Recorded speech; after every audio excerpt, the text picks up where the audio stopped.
জুই মা পায়েস রান্না করছিল, তাই তোমার জন্য নিয়ে আসলাম। তোর মায়ের যা কীর্তি কালাপ, কয়দিন পর পর খালি পাঠাইবো, কিন্তু নিজে আসবো না।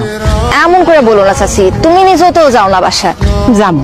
তোর কি খবর? পড়াশোনার কি অবস্থা? পরীক্ষা কবে? হ্যাঁ, পড়াশোনা ভালো চলতেছে, পরীক্ষা সামনের সপ্তাহে। কি কস? সামনের সপ্তাহে পরীক্ষা, আর তুই আজকে আমার ঘরে? আমি কি আর আসতে চাইছি চাচি? মা পায়েস রান্না করে বললো যে চাচির বাসায় দিয়ে আয়। হ্যাঁ। চাচি, ফরিদ ভাইয়া দেখতেছিল যে বাড়িতে নাই। আর কইস না, কালকে ইন্টারভিউ দিতে গেছিল, ছাতাটা হারায় ফেলছে। আসার সময় বৃষ্টিতে ভিজা জ্বর বাঁধাইছে, এই যে শুয়ে গেছে এখন। আয় ঘরে আয়।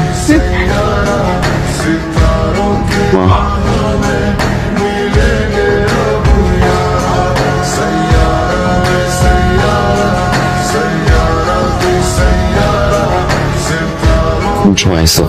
কিছুক্ষণ আগে। পায়েস খান। ইচ্ছা করতেছে না। আমি নিয়ে আসছি, আমি খাওয়াই দিতেছি। আমি বললাম না আমি খাওয়াই দিতেছি। খুব আসছে হিরোগিরি দেখাইতে। আমি বলছিলাম নিজে বৃষ্টিতে ভিজে তার সাথে আমাকে দিয়ে দিতে, জ্বর আসছে। খুব ভালো লাগতেছে না এখন। এত রাতে আসতে গেছো কেন? আমার ইচ্ছা। আপনার কোনো সমস্যা? খেয়াল রাখতে গেলে দোষ। খুব আসছে আমার খেয়াল রাখতে। আমি আপনাকে বলছি আমার খেয়াল রাখতে। কিছু বলতে পারে না, আবার খুব বড় করে খেয়াল রাখতে। শুনেন, যেদিন নিজের থেকে বলতে পারতেন সেদিন এসব খেয়াল রাখার কথা বললাম। আজকে আমি আসি।